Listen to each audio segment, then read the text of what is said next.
Hi everyone, welcome to government jobs Adda 24/7। आज हम लोग बात करने वाले हैं एनपीसीआईएल के अंदर गुजरात साइड की जो पोस्ट आनी थी उसके लिए एप्लीकेशन फॉर्म आउट कर दिए गए हैं। तो चलिए देखते हैं कि एप्लीकेशन फॉर्म फिल करना अगर आप चाहते हैं तो उसके लिए पोस्ट कौन कौन सी है, एज लिमिट क्या है, एसेंशियल क्वालिफिकेशन क्या मांगी गई है और क्या एग्जाम होगा। तो ये सारी चीजें आज हम एनपीसीआईएल के लिए डिस्कस करने वाले हैं जो कि आपको गुजरात साइड की भर्ती देखने को मिलेगी। तो इसी के साथ चलते हैं ऑफिशियल नोटिस की तरफ जो कि एनपीसीआई के द्वारा आउट किया गया है। तो अगेन यहाँ पे आपको ऑफिशियल नोटिस देखने को मिलेगा जो कि है nuclear power corporation of India का, और ये गुजरात साइट की बात कर रहा है। सवाल यहाँ पे आता है कि मैम एप्लीकेशन फॉर्म कब से शुरू हो रहे हैं, तो सबसे पहले दिया हुआ है कि एप्लीकेशन फॉर्म आज से यानी कि 28 मई से शुरू हो रहे हैं। सुबह 10 बजे से हो चुके हैं। अगर आप अप्लाई करना चाहते हैं तो प्लीज इस वीडियो को पूरा देखिएगा। लास्ट डेट अप्लाई करने की आपको 17 जून देखने को मिलेगी शाम के 4 बजे तक।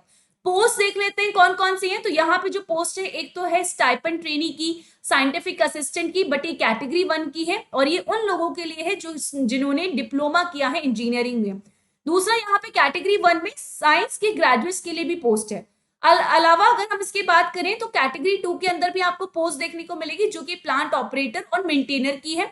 इसके अलावा कुछ असिस्टेंट ग्रेड की पोस्ट है। तो यहाँ पे देख लेते हैं डिप्लोमा होल्डर्स के लिए और साइंस ग्रेजुएट के लिए आपको 11 पोस्ट देखने को मिलेगी। प्लांट ऑपरेटर और मेंटेनर्स के लिए 166 है। और इसी के अलावा असिस्टेंट ग्रेड 1 एचआर के लिए 9 है। Assistant grade 1 finance and accounts के लिए 6 है। असिस्टेंट ग्रेड 1 सीएमएम की बात करेंगे तो 5 है। कुल मिला के 197 पोस्ट निकाली गई है। अब बात करते हैं यहाँ पे डिसिप्लिन देख लेते हैं।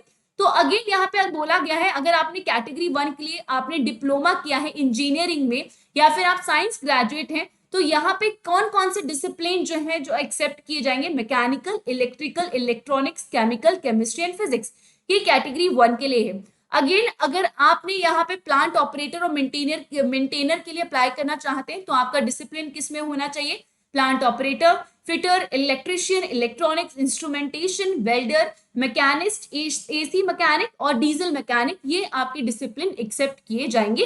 एंड इनका आप यहाँ पे कैटेगरी वाइज बाइफिकेशन भी देख सकते हैं। आगे चलते हैं, ये पीडब्ल्यूबीडी वैकेंसीज के लिए है। मैं पूरा नोटिस आपको यहाँ पे दिखाने वाली हूँ और सभी इंपॉर्टेंट हाइलाइट्स हम इसके अंदर कवर करने वाले हैं।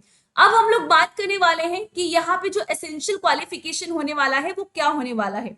तो अगेन स्टाइपेंड ट्रेनीज या साइंटिफिक असिस्टेंट कैटेगरी 1 की बात करूंगी, डिप्लोमा होल्डर, आपको यहाँ पे 2 क्राइटेरिया दिया है। या तो आप इस क्राइटेरिया में फुलफिल होने चाहिए, इसको मैच करने चाहिए, या फिर आपने ये पूरा किया है तो आप इसके लिए अप्लाई कर सकते हैं। डिप्लोमा बोला है कि डिप्लोमा किया होना चाहिए ऊपर जो डिसिप्लिन है उनमें से किसी में, और 60% मार्क्स होने चाहिए तो आप इसके लिए अप्लाई कर सकते हो। दूसरा बोला है कि अगर आपने 2 ईयर का डिप्लोमा किया है, ठीक है, बट आपके मार्क्स लेस देन 60% नहीं होने चाहिए इन mechanical, electrical, electronics and chemical engineering में। तो ये यहाँ पे आपको 2 कैटेगरीज देखने को मिलेगी जो कि एलिजिबिलिटी क्राइटेरिया दिए हुए हैं।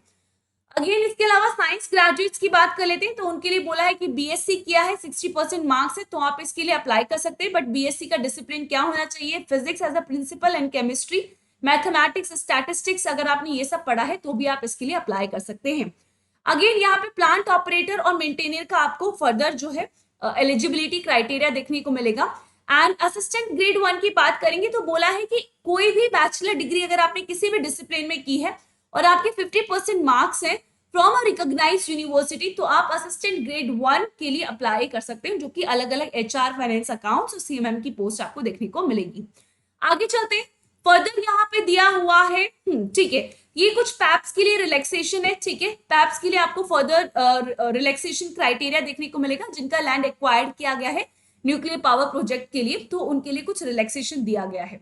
तो अगेन अगर आप इस कैटेगरी से आते हैं तो आपके लिए रिलैक्सेशन है, वो क्राइटेरिया आप चेक कर लीजिएगा। फर्दर हम लोग आगे चलेंगे, यहाँ पे देख लेते हैं, this part is very important कि आपका ट्रेनिंग पीरियड कितना होने वाला है।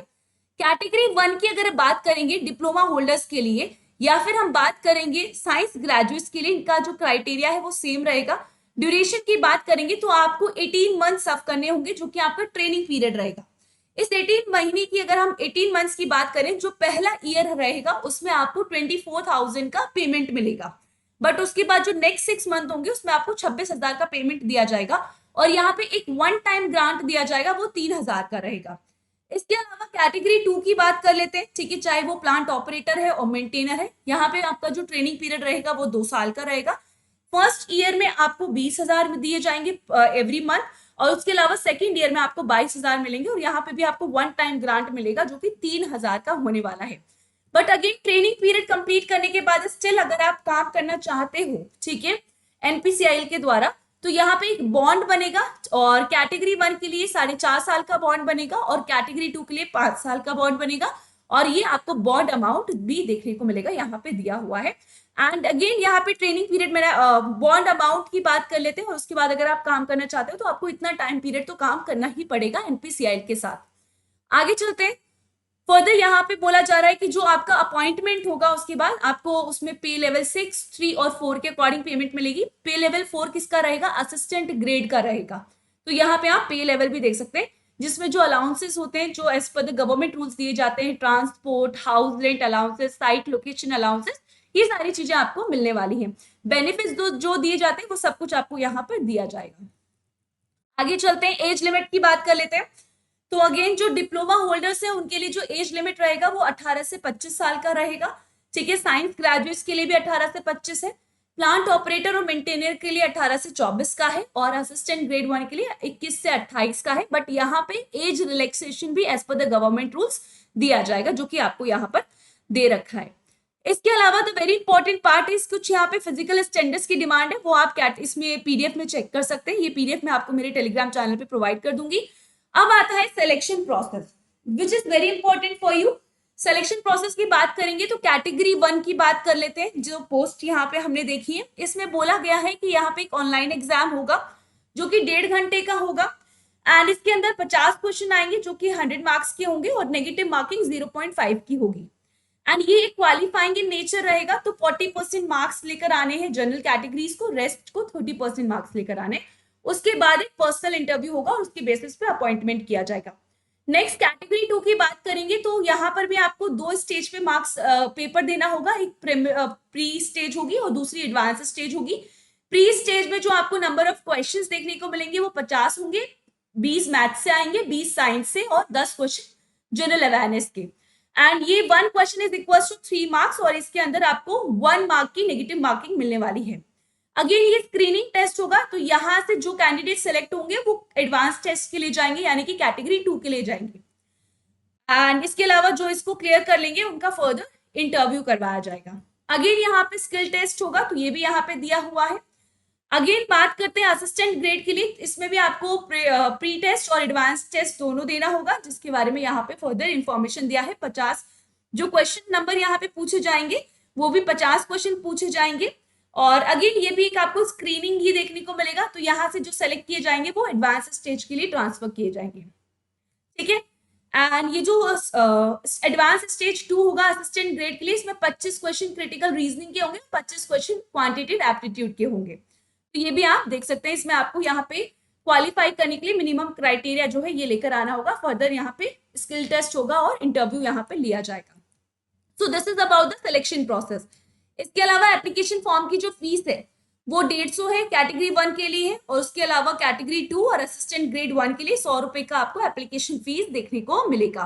अपार्ट फ्रॉम दैट, अगर आप इसके लिए अप्लाई करना चाहते हैं तो आपको एनपीसीआईएल की ऑफिशियल वेबसाइट में करियर में जाकर लिंक मिल जाएगा, वहां से आप इसके लिए अप्लाई कर सकते हैं।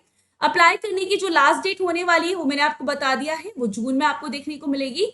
और इसके अलावा अगर आपका कोई और डाउट होता है तो वो आप मेरे साथ कमेंट बॉक्स में पूछ सकते हैं, मैं उसका आंसर वहीं पर आपको कर दूंगी।